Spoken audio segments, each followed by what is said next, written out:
ভাইপো, এটা তো নাইটিক। এটা দেখতে লবণের মতন, কিন্তু বিষাক্ত একটা বিষ। সে তুইও জানিস, আমিও জানি।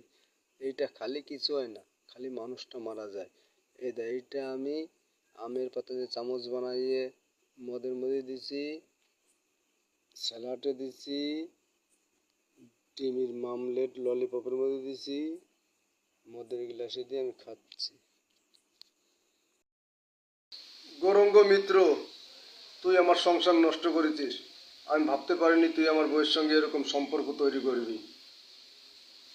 আজকে আমি আত্মহত্যা করছি তোরই কারণে। তোরা দুইজন দুজনকে ভালোবাসিস, আমি চাই না তোর সাজা হোক। আমি চাই আমার বউকে নিয়ে তুই সুখে শান্তিতে সংসার কর, ওকে ব্যবহার করে ছেড়ে দিস না। ছেলে পেলে নিয়ে যদি আপত্তি থাকে ওদের অনাথ আশ্রমে দিয়ে দে। আমি বেঁচে থাকতে কোনো দিন ভুলতেও পারবো না, মেনেও নিতে পারবো না।